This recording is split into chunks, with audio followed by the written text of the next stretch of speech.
Quick question. If the world was overrun by one type of giant insect, which would be the absolute worst to deal with and why? Let me know your answer in the comments below. Anyway, on to the video. Our story begins in the heart of a bustling metropolis. The streets are clean, the people are calm, and even the chaotic traffic you might expect from such a city is non-existent. Almost as if you were looking at a perfect utopia. But is it? Is it really? Contrary to the serene and beautiful facade, the true undercurrents hidden in the shadows are nothing short of horrific and tragic. But let's not get ahead of ourselves. Let's wind back time to our MC's somewhat blissful and definitely naive days at his dead-end job. As we do, he hits us with an inner monologue, secretly setting the tone for his desperate journey to come. He says that humans have always evolved by exterminating other species. It is through their fall that we rise. But what if those species decide to fight back? What if we aren't the top species anymore? What then? In an immaculately decorated office, a man casually smacks a mosquito on his neck before tossing the little fucker into an ashtray. Before him is a meek Chad with a silent, almost imperceptible fury and defiance hidden in his eyes. This Chad, who should honestly fire his barber, is our MC, Mr. Lee. Opposite him is his boss, Mr. Choi. As expected from such dead-end, soul-sucking jobs, Lee is currently being chewed out by Mr. Choi. The subject of the rebukes is mostly predictable. Choi calling Lee a lazy bum while elevating himself to a savior by claiming he helped save Lee's job and those of others in the department. To this, Lee could only bow his head and apologize, promising to do his best next time. Obviously, Choi wouldn't let him off that easily. He insulted him some more before ceremoniously kicking him out of the office. As Lee left, some of his coworkers shot sympathetic glances his way. They seemed to want to say something, but under the pressure of possibly losing their own jobs, they decided against it in the end. Later on, in the washroom, the same coworkers are seen cleaning up. Unlike last time, they finally had enough courage to give us some office lore. The blue-shirted coward called Choi a nutjob, a nepo baby who only got his position through connections. He also added that Choi is a thief and that the famed patent for the satellite navigation system he claimed to invent was actually stolen from Lee. Choi had taken advantage of him back when he was still a naive rookie. The bespectacled coward asked why Choi was harassing Lee if that was the case. Shouldn't he be keeping him close instead? The blue coward replied that Choi didn't want Lee around for fear of being found out. He'd been harassing Lee so the Chad would resign on his own, eliminating any loose ends that might come back to bite him. The bespectacled bastard was taken aback by this. Who knew Mr. Choi was so devious? But if that was true, why was Lee still sticking around? Shouldn't he take the hint and leave? Blue Bastard explained that it wasn't that easy. During a previous government project, the asshole Choi had used Lee's name to get funding. He then misused the funds, landing Lee in a whole shit show of legal trouble. It was a miracle Lee wasn't arrested, but the stain remained on his record. So the Chad was stuck. He couldn't get any company to hire him. Not with that kind of mark on his reputation. Blue Bastard added that the rumors circulating in the office hinted at the whole thing being a setup, a deliberate move by Choi to ruin Lee. The bespectacled coward marveled at the drama. Since when did this place become an episode of Keeping Up with the K's? At least in that show he could see some synthetic cheeks. But what about the office? Should he look forward to seeing Choi's ugly face? Nah. Fuck that. Indeed, it's true what they say. When the army's not at war, it's not the best commanders who earn their stars, but the political ones. It's the same in their company. It's not the most competent ones who get promoted, but the political ones. However, all that has nothing to do with them. So long as they kiss some ass, specifically Choi's ass, they should be fine. Blue Bastard laughed at the idea, but he didn't disagree. Indeed, the best way out was to pucker those lips and plant a wet one on Choi's ass. Pause. Only then would they be safe. Over at the employees' outdoor rest area, we see Lee fidgeting with something in his pocket. After a bit of struggle, it's revealed that the item is an empty cigarette box, which he promptly crushes in rage. Out of cigarettes, he briefly contemplates borrowing some from his co-workers, but immediately dismisses it, choosing to wallow in his misery instead. In his hand is a picture of his family, probably the only thing keeping him going in that awful place.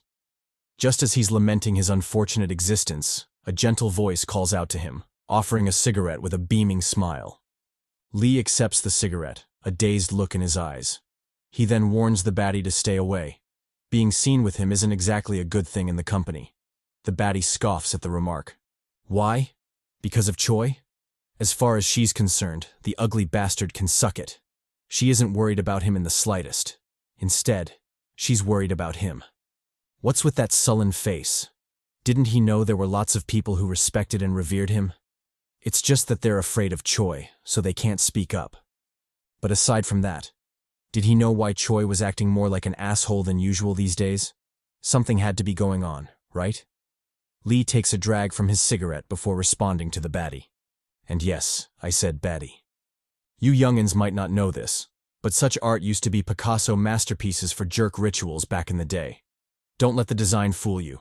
Those pixel, box-shaped cheeks have caused sleepless nights for many chads in the old days. Anyway, Lee throws shade at Choi, revealing that the Nepo baby is at his wit's end. He's reached the limit of what he can achieve with connections and opportunism, and now he has nothing else to show. In such a situation, it's obvious he'd get desperate and scramble for achievements, even though he knows it's futile. The pixel baddie smiles at Choi's misfortune before shifting her attention to Lee. What about him? Did he have any plans? Or was he planning to stay like that forever? Lee silently drags on his cigarette, a lost look in his eyes. After a while, he finally responds to the question, but the answer isn't all that optimistic. He says he doesn't know. Whatever happens, happens, he guesses. Just as the baddie is about to confront him for his bitchy behavior, a siren suddenly rings, drawing their attention.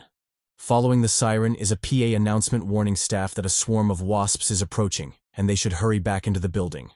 Obviously, Lee is taken aback. Just how bad is the swarm for the announcer to panic like that? Or did the Chad take a quick trip to Colombia to purchase that good? In any case, something isn't right, and he might as well check it out for himself. He casts his gaze at the buzzing noise up ahead, and what he sees makes him tremble. Above, to the sides, and even before him is a swarm of giant wasps, creatures straight out of a horror film. Lee stares at the giant monstrosities in shock. Just what in the hot hell is this? Is this real? Or did his cigarette get laced with that Senior Escobar secret sauce? Surely this has to be a dream, right? As he's still doubting his sanity, a wasp grabs him and stings him in the gut. The pain finally jolts him to his senses, but by then, it's already too late. Lee felt his vision blur before everything turned black. After an unknown period of time in an unknown place, his motionless hand suddenly twitched before the Chad came back to his senses. On his emaciated jaw were a few stubbles, hinting that quite some time had passed since he passed out. With great difficulty, Lee shook off the dizziness as he slowly rose from the ground. However, halfway through the rise, he noticed something strange and shifted his gaze to his abdomen. What he saw made his scalp tingle. Embedded in his stomach was a batch of wasp eggs, obviously using him as a nest, or maybe host. Predictably, Lee freaked the hell out. He shouted at the top of his lungs, demanding to know what was happening to him. But of course, no one replied, and that was just the beginning of his nightmare. All around him were dozens of corpses, or maybe paralyzed humans, all of them unwillingly reduced to hosts for the wasps. They lay motionless on the ground, helpless as the larvae sucked them dry. Pause. Before Lee could adjust to the harrowing sight, a faint crack came from the eggs in his stomach, forcing him to turn to them. Out of the eggs came sickening larvae, ones too huge and ugly to look at. The damned bastards quickly shook off their drowsiness and charged straight for Lee, who at this point was scared shitless. He scrambled back in horror, but that didn't stop the larvae from chasing him down and chomping on him. As he felt his vitality being drained by the little monsters, Lee finally said fuck that and ripped the little creatures from his body. He proceeded to stomp them like crazy, making sure their putrid green blood soaked the floor. Done with that, Lee turned to the rest of the hosts, hoping at least one of them was still alive. He bellowed at them to wake up, otherwise, they would all die there. When he didn't get a response, he chose the closest host, opting to free all of them himself. However, halfway through the task, he suddenly noticed a giant hole in the wall, which compelled his curious, nosy ass to investigate. As expected, and just like every other time before, what he saw made him pause. His city, the once bustling metropolis comparable to a utopia, was no more. In its place was a sickening ruin. For as far as he could see, the buildings had turned into horrific nests, all of them breeding the next brood of wasps for sure. Lee took in this sight, and his knees couldn't help but buckle. He dropped to his knees, fear and despair etched on his face. Just what the hell was this? And where was his family? His wife? His daughter? This couldn't be happening to him, right? Just as his world was crumbling down, a silent click came from behind him, scaring the shit out of him. Lee immediately turned to check, wondering what the hell it was now. Surely things couldn't get much worse than this, right? As if answering with a maybe, a hand suddenly opened the door, its creaking hinges reverberating in the quiet room. As for whether it was a friend or foe, that was yet to be seen. Lee watched with bated breath as the creaking door opened wider. Behind it, in the nestled darkness, a bizarre silhouette slowly emerged, accompanied by a chitinous, saw-like screech. When the door fully opened, a vile monstrosity was revealed, making his already tense skin crawl. The human, or more like host at this point, was beyond pale, with numerous clusters of wasp eggs nesting on his back. Lee saw the withering creature and couldn't help but exclaim in shock. With how many eggs were feasting on his flesh, it was a miracle the poor fellow hadn't been reduced to a sack of flesh and bones already. He contemplated what to do before his stupid, nosy instincts compelled him to help the man. He quickly walked up to him, trying his best to pry away the wasp larvae nested on his back. The man, in turn, looked at him almost as if bewildered by his foolish actions. I mean, was this dude for real? Or had the apocalypse made his survival instincts dull? In any case, shit inevitably hit the fan, and the host began barfing up a slug of green goo. Just when I thought Lee would finally get the hint and get the hell out of there, this stupid motherfucker ignored all the ominous signs and got even closer. He addressed the host, promising to save him from that fate. As he said this, the host continued to blow chunks, and the foolish Lee ignored it, almost as if he was doing it deliberately. At some point, the host shot him a look, seemingly saying, "Really, dude? You don't see this shit?" But of course, Lee ignored that as well, choosing to stare at him instead. Finally, after who knows how long, Lee's brain started working again, and he finally realized how strange the situation was. He saw the man for what he truly was. Not a human, but a vile host, one way beyond saving. Unfortunately, by then, it was already too late. Turns out the barfing wasn't just for show, but served as a signal to summon something over, and that something now had its eyes locked on Lee. Lee crumpled to the ground in fear, an audible whimper escaping his lips. He stared at the insect in shock, wondering how it got that big. When he realized his doom was approaching, he quickly tried to escape, but that notion was immediately shattered by a pincer attack from the wasps. Desperate and trapped on both sides by enemies, Lee didn't hesitate to throw himself into the pile of corpses. So what if he became a host again? All he needed was to survive. Luckily, the wasps weren't after him specifically, but after the green goo barfed up by the host. They all gathered towards it, ignoring Lee, who was hidden amongst the corpses. After receiving the alert from the host, the wasps slowly spread out, seemingly searching for Lee. They combed through the whole room, inching closer and closer to him. Just as his capture seemed inevitable, a faint voice called out, drawing the wasps' attention. The voice belonged to a poor lady who, like Lee, had just woken up from her coma. Before the lady could process what the hell was going on, the wasps were already upon her, towering before her like giant predators. They easily subdued the horrified prey, sinking their stingers deep into her gut. After seconds of intense sucking, the lady was quickly drained, left with nothing but a hollow body of skin and bones. Lee saw this, and couldn't help but thank his lucky stars. If he hadn't hidden fast enough, that would have been his end too. Luckily, he'd survived, though he wasn't sure how long that would last. With their main target killed, the wasps retreated, disappearing to who knows where. Lee took this chance to quickly crawl from his hiding place. As much as he was grateful to the corpse for shielding him, he couldn't keep hiding in their midst. That was both crazy and insanely dangerous. He tore himself free from the piled corpses, crawling away toward a hopeful escape. As he fled, Lee thought back to the strange occurrence from back then. Why was it that the wasps attacked the lady but ignored the man? Was it that the man was a full host? A corpse even? If so, then how was he still able to stand? And what was that strange green goo he vomited out? There were so many unanswered questions that Lee felt his brain heat up. However, despite all that, there was still one thing more pressing, and that was to get the hell out of there. He stealthily crawled along the wall, trying his best to remain as inconspicuous as possible. When he finally made it to a corner, and just when his hopes were high, everything came crumbling down as the escape hallway was crowded with tons of hosts. Lee didn't know if the hosts had the same properties as the last one, but there was no way in hell he would take that risk. Since both ways were blocked, he opted to circle back, hoping his luck would be better at the next exit. The emergency ladder. After unimaginable horror, tension, and close shaves, Lee finally made it to the emergency exit and couldn't help but let out a sigh of relief. Although there was a host by the door, the vile creature seemed to be dormant, so Lee deemed it wise not to bother with it at all. Turning his focus to the door, he realized his escape wasn't going to be as easy as he'd thought. The door was battered and broken, not to mention the massive rubble blocking it off.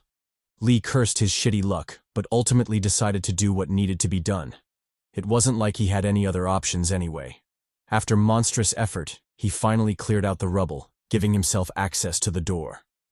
Although the door was blocked just as he'd expected, he'd come so far that giving up wasn't an option anymore. He locked all the fuck in before banging on the door like a crazed psycho. Thanks to his relentless efforts, the door finally budged, allowing access to the emergency exit. Lee's smile bloomed like a flower, a small seedling of hope planted in his heart.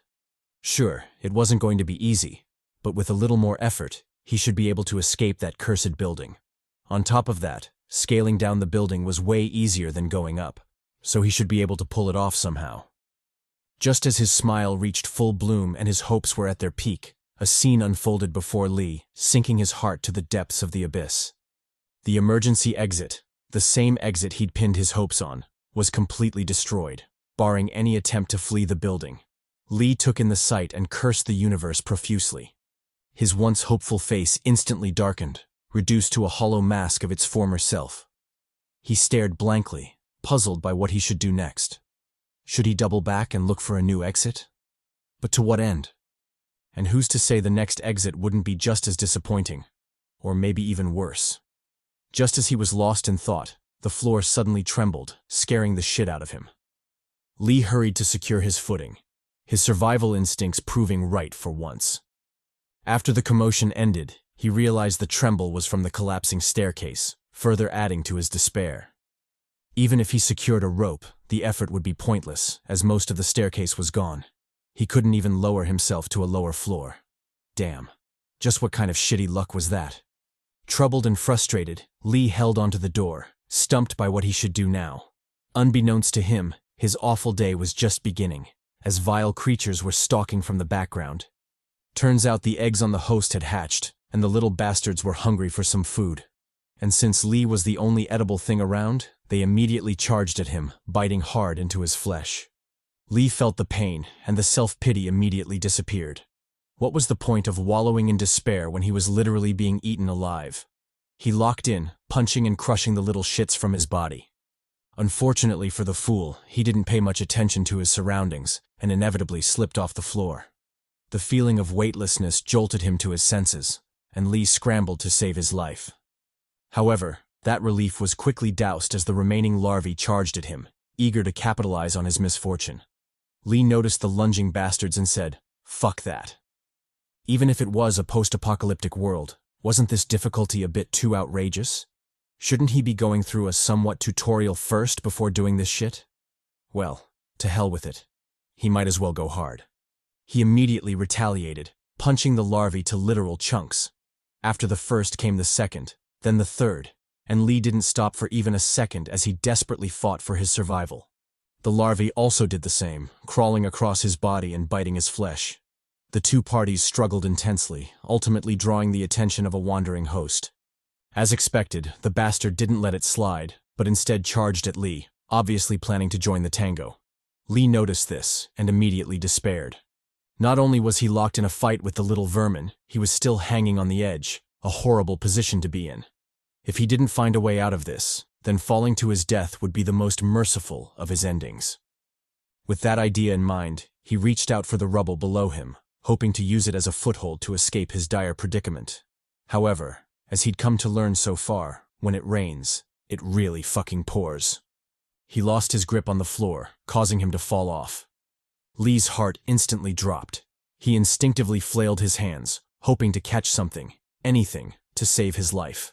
Luckily, he did just that and managed to grab hold of a metal rod, barely surviving that hell. With a questionable foothold gained, Lee set off to escape that situation.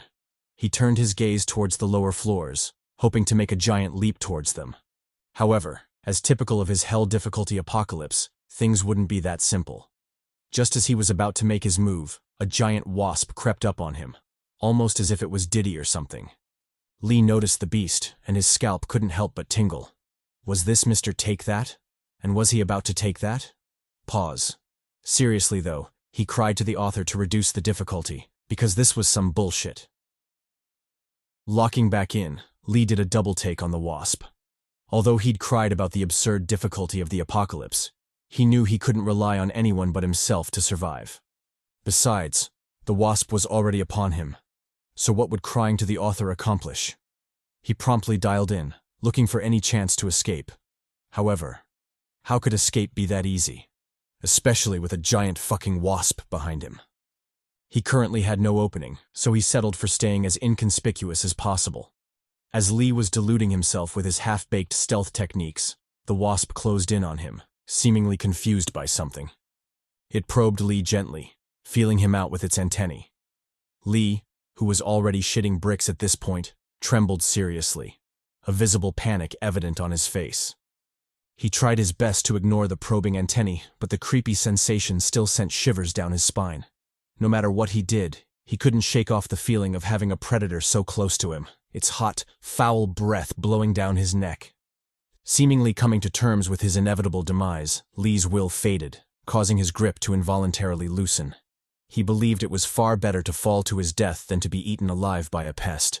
However, halfway through his suicidal attempt, vivid memories flashed, causing his movements to stop. He suddenly remembered his wife and daughter, and what it would be like for them if he left them alone in this ruined world. Wouldn't that mean they'd be trapped in a hellish place, with their only source of security too chicken to rescue them? Nah, he couldn't let that happen. He'd rather become wasp food than abandon them. He quickly steeled himself, vowing not to die until he found them. As for the wasp, it continued its probing, obvious confusion evident in its actions. It zeroed in on the larva, seemingly attempting to communicate with it. However, after seconds of failed attempts, the wasp finally lost it, screeching loudly to express its frustration. Lee, who'd been trying his best to remain stealthy, cursed at this point, wondering why his luck was so shitty. He quickly looked for a way out, finding one on some rubble close by. However, with his horrible condition, would it even be possible to make such a jump? He thought about it, but then a realization dawned on him. What other choice did he have? He couldn't stay there, so he might as well risk it. Just as he was about to roll the dice, the wasp suddenly flew off, leaving Lee completely confused. Why had it left like that? Didn't it want to eat him a second ago? Well, who was he to question blessings? It didn't matter why it left. All he knew now was his chance. If he couldn't use the opening to escape, then he might very well die there. Acting on this, Lee scaled across the collapsed wall. He inched his way toward the destination, suffering zero setbacks during the endeavor. However, good things never last long. When he finally reached the last stretch before the jump, Lee realized things wouldn't be as easy as they'd been so far, if they'd even been easy to begin with. The distance to the platform was huge, causing him to hesitate. But then again, what choice did he have? He literally couldn't turn back, so his only choice was to keep moving forward. Thus, Lee grit his teeth and threw himself toward the platform. Amidst screams and curses of regret, Lee shot toward the rubble, his silhouette slowly closing in on it. Unfortunately, his gamble didn't work out, and he missed it by a dozen inches. Horrified and with no backup, Lee screamed in shock, his eyes showing an intense despair. He already knew the chances were slim, but damn it, couldn't he have been the one to beat the odds? Why was his luck always so shitty? Just as he was lamenting his awful fate, he suddenly bumped into a metal beam, causing his body to flip uncontrollably.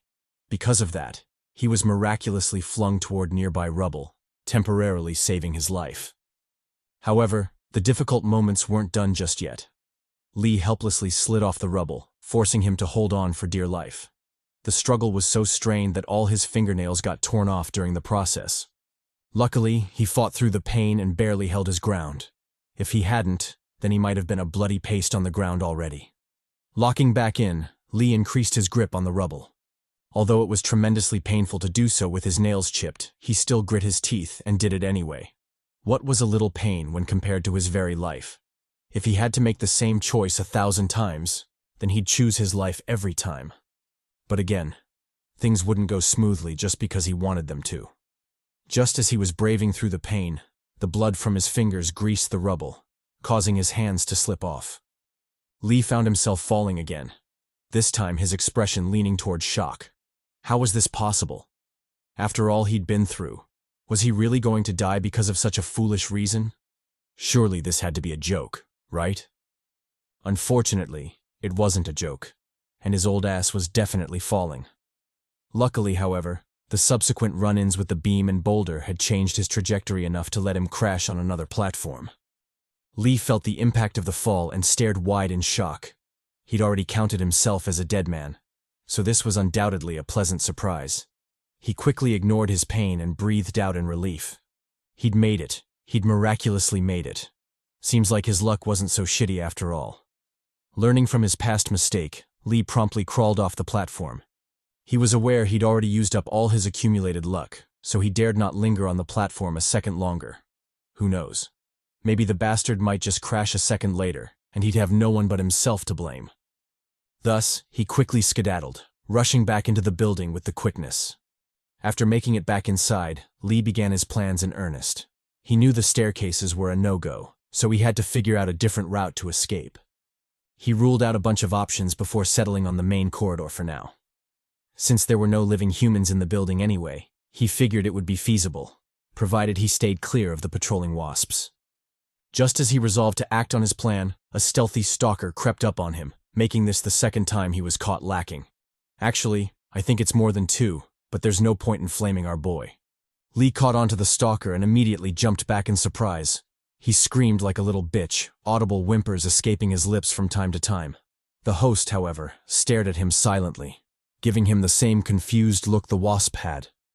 It gazed at him fixedly before turning around and leaving on its own. Lee, seeing this, struggled to calm his beating heart, a task he found more difficult than expected. He couldn't blame himself, though, because that run-in had almost spelled his doom. But again, what in the hell was happening? Why did the wasp and their host keep pulling up on him only to ignore him seconds later? What was he missing? He promptly checked himself, only to find a suspicious larva on his wrist. At first, he was confused, but after seeing the ugly bastard, Lee couldn't help but stare at it in a panic. Surely it couldn't be what he was thinking, right? However, before he could delve deeper, a hand suddenly grabbed his shoulder, scaring the shit out of him. Lee reverted back to his bitch ways, screaming like a bitch for all to hear.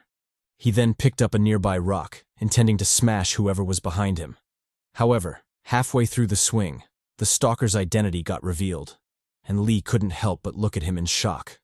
Wasn't this Director Choi, the bastard?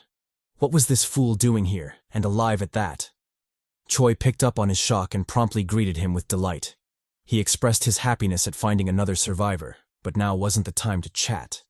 He told Lee to follow. He'd lead him to a safer location. Lee didn't hesitate and followed Choi to his hideout. Although he had a lot of questions, they could wait until they got somewhere more secure. After crawling and slipping past a couple of wasps and their patrolling hosts, the duo finally made it to Choi's hideout. The place was essentially the old copy room, with the entrance blocked for obvious reasons. Lee, who was secretly observing the place, noticed the abundant supplies, with a shit ton of water free for the taking. He had his doubts about that, but there was one question more pressing than the rest. How the hell was Choi still alive? He didn't shy from asking this and immediately turned toward Choi for an explanation.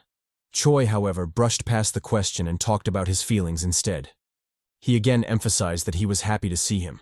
Having an additional survivor was a great thing after all.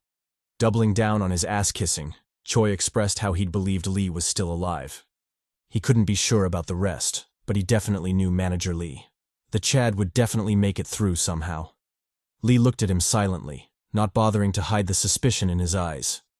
If there was ever a survivor he definitely didn't expect, it was this snake, Choi. Choi, picking up on his tense gaze, brushed off another question about his survival and swiftly changed the topic. He rummaged through his supplies, offering Lee some rations to eat. During the process, he attempted to divert the conversation again, opting to talk about the wasps instead. From his understanding, he'd identified two types of attacks from the wasps. The first was the most common, where the wasps would knock out the prey using their stingers before using their unconscious bodies to nurture their larvae. The second was a direct attack while the prey was still conscious. After laying their eggs on the conscious prey, they'd immediately turn into their hosts, acting as a moving scout for them. He didn't know why, but the humans turned into hosts were beyond saving and couldn't be woken up no matter what. Lee, who'd finally lost his patience at this point, shouted at Choi to shut up. Why was he deliberately avoiding his question? He'd asked so many times, so why wasn't he answering? How the hell was he still alive? Choi, taken aback by Lee's sudden outburst, stared at him somberly. His fake smile of innocence slowly disappeared, leaving behind the scheming face we all know. This bastard. I'm pretty sure he did some vile shit to survive. Shit. An unnerving silence settled in the room after Lee's question. The duo both took a step back, staring at each other silently. Although Choi was clearly rattled by the sudden outburst, he did his best to hide that fact. In fact, it was only after composing himself for a dozen seconds that he dared to speak again. He shot Lee an accusatory look, asking what he meant by that. Was he not supposed to live? Or what was he trying to insinuate? Matter of fact, even if he wanted to answer him, how was he supposed to respond? Should he lay out every detail of his arduous struggle? Or should he give him just enough info to satisfy his supposed curiosity? Lee should speak up because he didn't know what he wanted from him. But that aside, what was up with this tense atmosphere? He'd expected Lee to be happy to see him, another survivor. But judging from his reaction, it was clear he was less than pleased. In any case, he was sincerely happy to see that Lee was alive. Lee listened to his ramblings and gulped audibly. It wasn't that he was thirsty or something. Rather, it was a reflexive response to prevent himself from saying some foul shit. He knew for a fact a coward like Choi couldn't have survived on his own. He was sure the bastard had used others as human shields in order to save himself. However, he couldn't outright say that. Since they were the only survivors he currently knew of, it was better to keep the peace than to initiate a fallout at this time. Choi, picking up on Lee's demeanor, sighed in resignation before addressing him once again.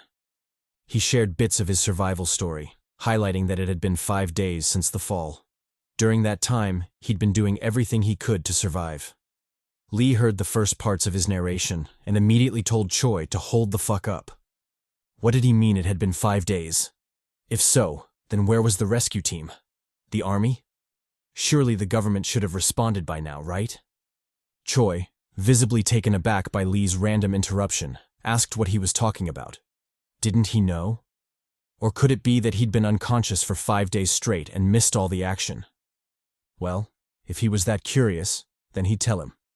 The army did come, and it was actually them who destroyed most of the buildings. What? Did Lee actually believe the wasps would be capable of such destruction? Nah. It was definitely the army's doing. They came in guns blazing and fought the bugs for 2 days straight. However, for some reason, they suddenly packed up and left, disappearing as swiftly as they'd arrived. He didn't know why they'd done that, whether they were defeated or simply chose to retreat after saving some high-priority VIP. He had no idea, so Lee shouldn't ask him such bullshit. In fact, he was already frustrated enough that his phone had been out for 3 full days. If Lee kept pushing him like this, then he might just lose his mind. Matter of fact, since they were talking like this, Lee shouldn't think he was stupid.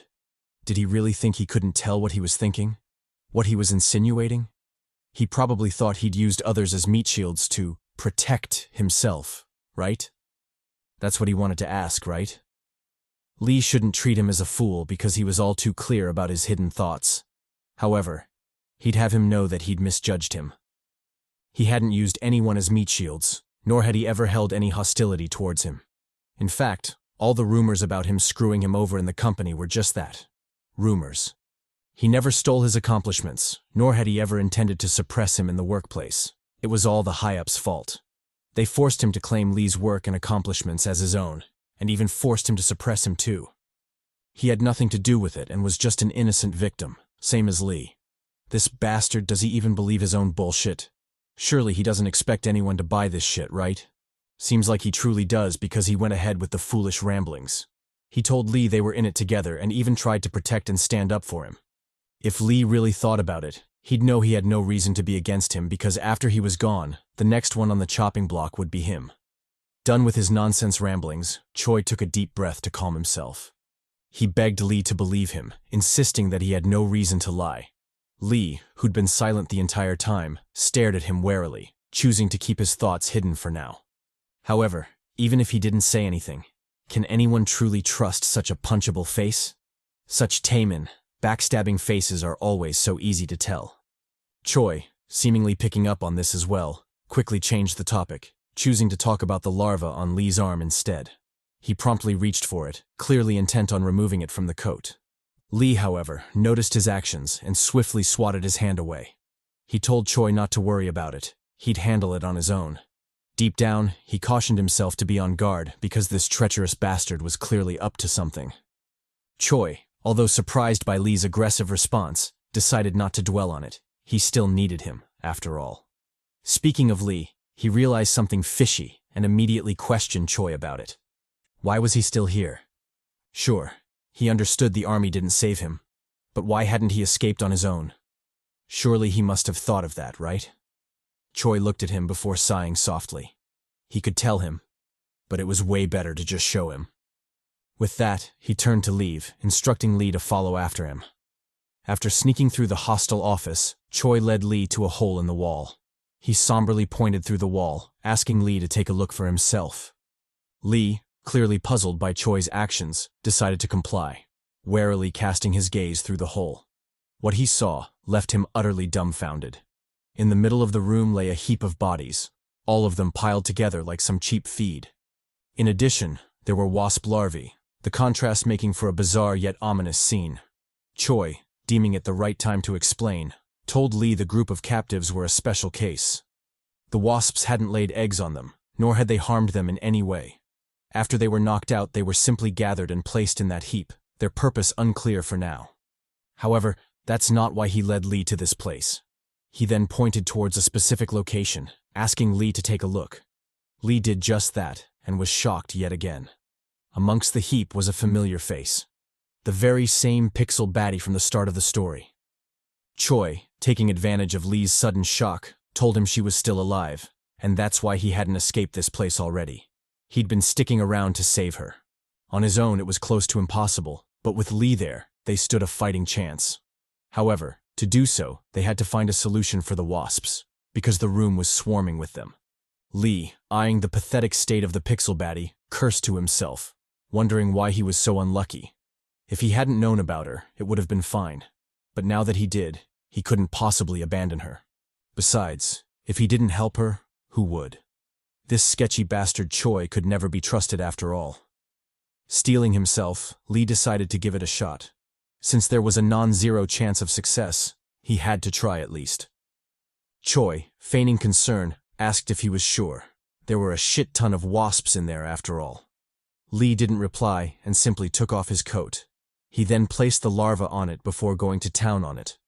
To Choi's bewilderment, Lee stomped that bitch, making sure the larva inside was properly squished. When he was done, the whole coat was a gross mess, a fact Choi didn't hesitate to mention. Lee, however, ignored his sketchy ass and went on his way. He slowly descended the stairs, making sure not to attract any hosts toward him. When he got to the corridor leading to the creepy room, he paused to steel himself before addressing Choi once again. He told the latter he'd bring the baddie back, so Choi should rendezvous with him there. Choi said cool and swiftly shooed him away. Although he didn't know how Lee would hide from the wasps, he wasn't particularly interested, because it wasn't his life on the line. Thus, he told him to go ahead. He'd be waiting for him there. Lee didn't hesitate and immediately draped the coat. He used it as a makeshift cloak, hoping to blend into the background. With bated breath, he successfully sneaked through the room, trying to remain as inconspicuous as possible. However, his short streak of victory soon ended when a bloated monstrosity fixed its gaze on him. It eyed Lee, causing the latter to break out in cold sweat. Lee did his best to stay calm, although that was proving difficult under the intense stare.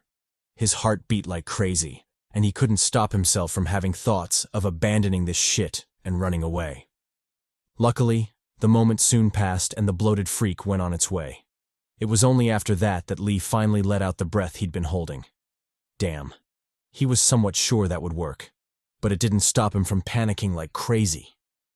Ever since the incident with the wasp, he'd suspected the larva kept him hidden, kinda like a disguise or something. So long as he had it or its juices on him, the wasps and the hosts would treat him as one of their own. But even still, that didn't stop the experience from being one of the worst he'd ever experienced. If he could help it, he'd rather not go through that again. As if fate was laughing at him, a giant wasp suddenly spawned above him, scaring the shit out of him. Lee panicked instantly, fearing that his disguise had been revealed. He stayed rooted in place, not daring to move an inch.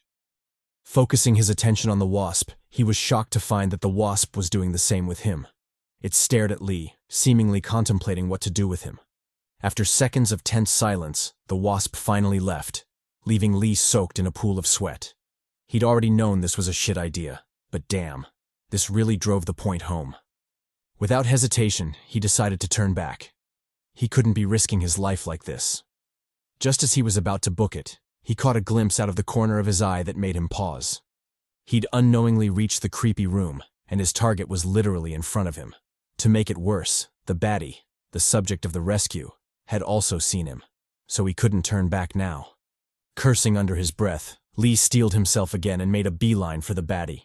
The baddie, in return, flailed around, seemingly begging to be saved.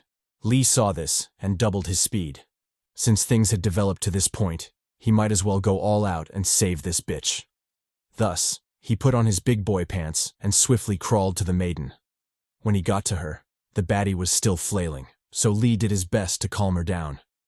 He told her to stay still. He was there to save her. The baddie, however, didn't listen and continued with her flailing. In fact, the gesture became more frantic, causing Lee to have a bad feeling. True to his guess, the baddie finally spoke, warning him to run away. She urged him desperately, otherwise, it would be too late. Lee, who was already sweating at this point, heard the next warning and instantly felt his heart sink. He whipped his head to the side, searching for the dreadful threat he'd just learned about. Turns out, there was a bigger threat in the room, and Lee had just delivered himself to it. Worst part? It was the deadliest of the threats, as it signified the peak of the monsters, the Queen. Damn, he really cooked himself this time. Brimming with malice, the Queen lunged at him, forcing Lee to dodge pathetically. He barely got out of the way before she sank her ghastly mandibles into the heap of corpses beside him. Unfortunately, his luck seemed to have run out. Their scuffle inevitably alerted the guarding wasps above. They charged at Lee, joining the Queen in a pincer attack. Trapped and seeing no way out, a despairing Lee finally realized the bitter truth. This wasn't their world anymore. It now belonged to the bugs, and humans were just surviving in it. And this wasn't just any random room, it was the Queen's nest. He was the foolish human, or maybe snack, who had willingly delivered himself to it. As he struggled with this realization, he spotted a sight that left him flabbergasted. On the other side of the hall was that bastard Choi, using the chaos as his chance to slip away. The fucker noticed Lee's gaze and smugly grinned, seemingly mocking him for his naivety. He even threw in a casual thumbs up, a final fuck you, before making his getaway. Picking up on the obvious gesture, Lee instantly pieced together what was going on. The bastard had known everything and had deliberately used him as bait. He'd basically offered his cheeks to the Queen, plotting to escape while Lee got his cakes clapped. The realization made Lee boil with rage, and he furiously called out to Choi. How dare that spineless, maidenless piece of shit set him up? He'd make sure to get his lick back soon enough. Unfortunately, all that was just pointless rage. The wasps were already upon him, boxing him in like a trapped beast, their mandibles glistening with saliva. Just as it seemed GG for our boy, a projectile crashed through the window and instantly lit shit up. It broke apart into scattered flares, brutally tearing into the giant wasps. Mesmerized by the sudden explosion, Lee inevitably spaced out. Watching the flares burn through the surrounding wasps and their hosts, he couldn't help but feel a slight sense of relief. To think there was actually hope for survival. How miraculous the world could be. Better not squander it. Time to get his ass out of there. He quickly turned to the maiden Xiang, ready to carry her out, only to see a charred corpse, scaring the shit out of him. Li backed off in panic, horrified at the gruesome fate he thought had befallen her. What a shame. Before he could lose himself in sorrow over losing a potential huzz, a gentle yet strained voice called out, saying that she was hot. Well, the art style doesn't do it for me. But hey, do you, baby girl? Turns out Xiang was alive, and Li had mistaken the wrong corpse. He quickly calmed his beating heart and helped remove her burning shoes. Without hesitation, he lifted the bitch up and ran through the flames like he was the Terminator or something. Arriving at the broken elevator, he immediately got to work. Since this was an escape route specifically chosen by that bastard Choi, there had to be a reason for it. But speaking of which, where was the treacherous bastard now? He wasn't on the rope. Had he escaped? Or fallen to his death? Hopefully the latter. Anyway, now wasn't the time for nonsense. He had to get his ass out before shit got wild again. As if responding to his thoughts, another bomb came crashing in, lighting shit up once more. Sparks and flares burned indiscriminately through everything in their path. Seeing this, Li said, "Fuck that," and made himself scarce. He quickly fastened Xiang to himself and reached for the escape ropes. For some reason, he decided to give a short monologue.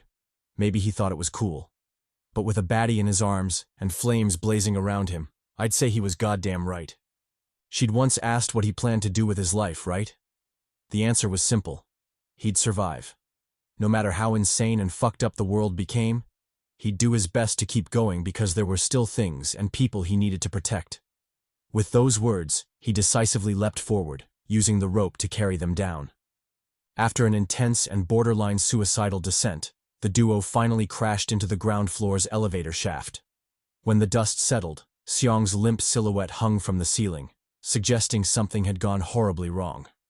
Luckily, it was just Li hoisting her down, and she was completely fine. Well, fine enough for him to drop her like the worthless trash she was. Predictably, Xiang complained, asking why he hadn't been more gentle. Li replied that he'd tried, but her ass was just too heavy. If she wanted to blame someone, she should blame her big back. Either way, they were safe now, so there wasn't much to worry about. They quickly exited the building, eager to regroup with the army, which they assumed was behind the bombing earlier. Upon exiting, the first thing they spotted was a tank in the distance. This delighted Li, and he eagerly waved toward it, genuinely looking forward to being rescued after all they'd been through. However, that eagerness was promptly doused by the grim sight before him. The tank, their best bet for survival, had been thoroughly ravaged, a nasty hole bored straight through its hull. He stood dumbfounded, struggling to comprehend what the hell was going on. Why was a tank abandoned there, and more importantly, what was powerful enough to bore a hole straight through such a beast? Nothing made sense. He tried to move closer to investigate but was stopped by Xiang. With a tense look on her face, she warned him not to get any closer. For some reason, she was getting a very bad vibe from the tank. Whatever it was, she was certain they wouldn't survive encountering it right now. Li looked at her and said, "Say less." He didn't have that nosy Karen in him, so why would he court death? He promptly turned away from the tank, leading Xiang away with the quickness. As the two walked, the ruined world came into clearer view. All the buildings were abandoned, and the streets were eerily empty. In addition, the whole cityscape was littered with wasp nests, each one brimming with giant predators. The thought unsettled Li, and he quickly looked around for something to distract himself. That's when he noticed several flyers scattered on the ground. Picking one up, he realized it was an official notice from the government. It essentially declared martial law in Gyeonggi Province in Seoul, following the giant wasp infestation. It also mentioned other important details, but the general message was clear. The wasps wanted smoke, and the army was stepping up to give it to them. Civilians were advised to vacate the area lest they get dragged into the beef. It also listed safe zones and shelters for those in need. Skimming through the flyer, Li involuntarily gulped. He'd already guessed things were bad, but he hadn't imagined they were that bad. He couldn't help but wonder how things turned out in the great battle. As if answering his question, Xiang called out, urging him to take a look at something. It was a newspaper report detailing the outcome of the fight. In short, the army had lost miserably and been forced to abandon the capital. Seoul was officially declared captured and was henceforth the territory of the Wasps. Seemingly proving this point, a wasp flew by, demonstrating its control over the territory. This forced the duo to scramble and hide, lest they be discovered by the new overlords. After the wasp disappeared into the distance, Lee turned to Seong and asked seriously what her plans were moving forward. He told her he'd be heading toward the Songdo or Suhung shelters, as they were closest to his home and likely where his wife and kid had evacuated, if they were still alive. Either way, his family needed him, so he couldn't waste any more time with her there. Seong listened to the firmness in his voice, and her face instantly turned pale. To think she'd deluded herself into believing they might actually start an apocalypse romance or some shit. Either way, splitting up would be suicidal for her, so she might as well go with him. She explained that her family was in Daejeon, far from there, so getting to them would be impossible. She'd stick with him at least until something better came along. Lee nodded and promptly turned to leave. He planned to make his way to the shelters, but the obvious limp in Seong's steps made him pause. Realizing they wouldn't make it far like that, he searched for a solution. His gaze quickly fell on a tank abandoned nearby. Upon careful observation, he deemed it safe enough to peep inside, and what he saw left him perplexed. The tank was strangely abandoned, yet all the gear was left inside. That didn't make sense, especially in the apocalypse situation they were in. Choosing to ignore it for now, he instructed Seong to head inside. Their destination was at least 30 kilometers away, so they would need proper supplies and gear to make it safely, one of those being shoes for her. Seong immediately agreed and helped him search through the tank. They quickly found useful items, including a pair of boots. Without hesitation, Lee told her to try them on. The maiden, however, was too distracted to listen. She'd discovered something particularly interesting: the good old American justice. A rifle. Noticing the Texas Freedom in her hands, Lee couldn't help but wonder why the soldiers had abandoned the tank and even left the guns behind. What the heck was going on? He wanted to mull it over, but now wasn't the time. Deciding so, he shifted his focus to Seong as she tried on the boots. She complained they were too big and wouldn't fit. Lee told her not to worry about it. Contrary to all the bullshit maidens say, bigger is always better. So long as it can go in, it'll fit. The "it" in this case was obviously her feet, so get your minds out of the gutter, you perverts. With the boots sorted, Seong suggested staying there for a while. She didn't intend to be a Sakura, a liability and trash, but she really needed some rest. She wasn't feeling particularly well either, so staying there seemed like the best idea. Lee thought about it for a second and readily agreed. Since they wouldn't find a place safer than this, resting there wasn't a bad idea. He quickly reached for the door and toggled several locks to secure it from the inside. Noticing the familiarity of his actions, Seong asked if he'd done that before. Was he in the army or something? Lee confirmed that he was, specifically in the Capital Mechanized Infantry. Their division was equipped with armored personnel carriers and infantry fighting vehicles, hence his familiarity with the workings of tanks. In short, he loved that American justice and had even operated tanks in pursuit of it. As the two chatted and reminisced about the good old days, they gradually became drowsy and eventually fell asleep. Time passed quickly, and soon dawn arrived. Stirred from his sleep, Lee took a moment before an overwhelming pain struck his body. He wailed like a bitch, wondering what the hell was going on. Was he under attack or something? Tracing the pain, he realized it was from his earlier beating. He had apparently suffered significant damage, and his body was only now reacting to it. As he cried out for help, he realized he was the only one left in the tank. Seong had disappeared at some point, so he couldn't rely on her. Deciding to handle business on his own, he shifted his focus to his throbbing leg. It had swollen significantly, hinting at a possible broken bone. Just as he was about to curse his shitty luck, the tank's door swung open, revealing a shadowy silhouette. The silhouette turned out to be a soldier who stared intently at Lee. Not picking up on the weird vibe, Lee screamed in joy, delighted that help had finally arrived. He had no idea the soldier was a host until the man pointed his gun at him and fired mercilessly. Lee's instincts kicked in, and he barely managed to dodge to the side. He then picked up his own rifle and returned fire immediately. Thanks to his excellent marksmanship, he landed a direct headshot, dropping the enemy with a single shot. Unfortunately, even a bullet to the head wasn't enough to kill the host. It immediately started vomiting, an obvious sign it was calling for backup. Realizing this, Lee panicked and rushed forward, pressing his hand over the host's mouth in an attempt to stop the signal. However, it was pointless.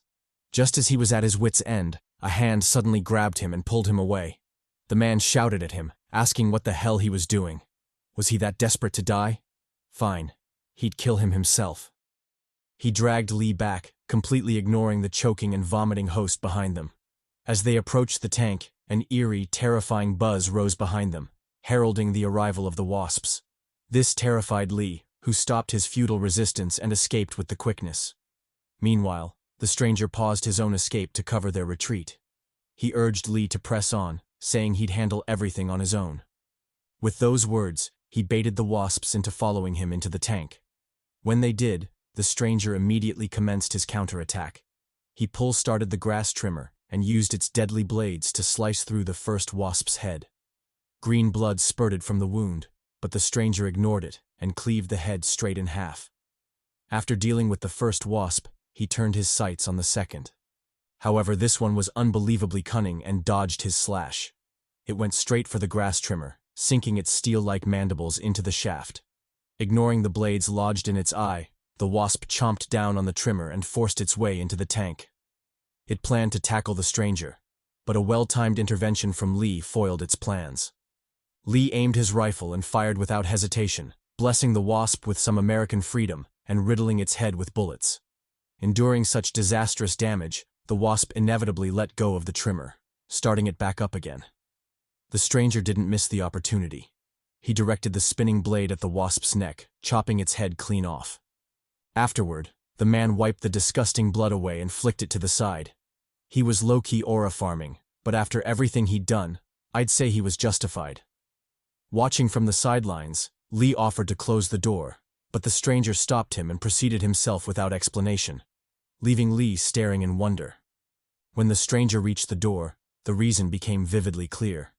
Another wasp had been lying in ambush and immediately attacked the peeping stranger. Luckily, he had a helmet on, so the wasp's sinister ambush didn't take his head off.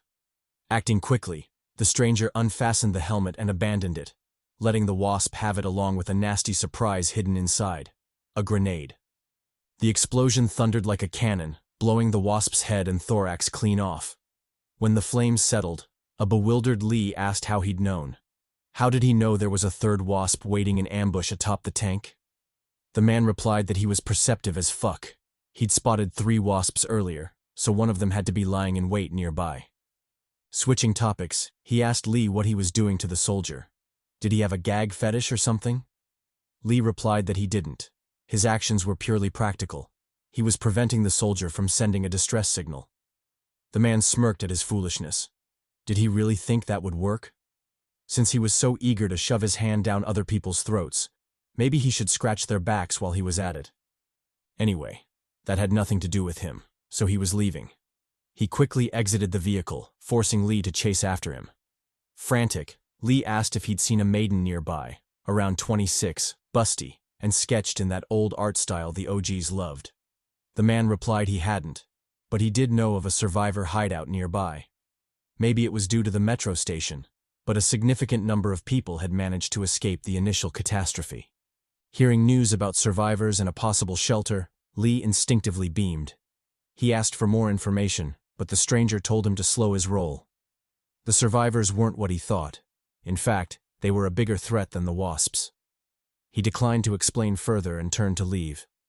Noticing this, Lee stopped him and explained his situation, emphasizing that he'd been unconscious since the apocalypse started.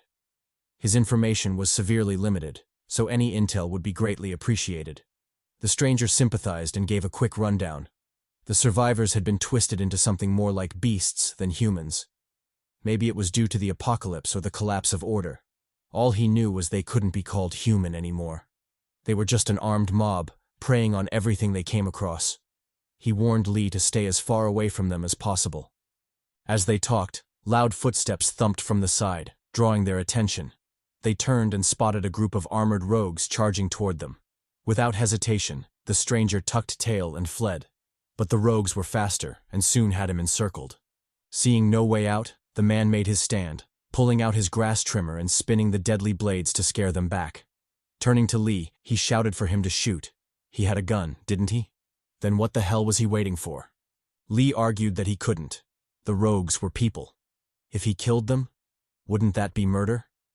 The stranger yelled even louder at his naivety. What about these bastards resembled people? They were just a gang of madmen who wouldn't hesitate to kill them. As if to prove his point, a goon charged at him mercilessly. The stranger didn't hesitate and chopped off his arm, then faced the remaining thugs with a warning to back off or be truly annihilated. The warning scared off everyone except an archer, who kept his bow trained on the old man. Realizing this, Lee quickly pulled him back, saving him from an impending attack. He then aimed his gun at the archer and pulled the trigger, but the magazine was empty. He'd used up all his ammo in the fight against the wasp earlier. The goons noticed and confidently pressed the attack, moving to encircle the duo under the meticulous lead of the archer bastard.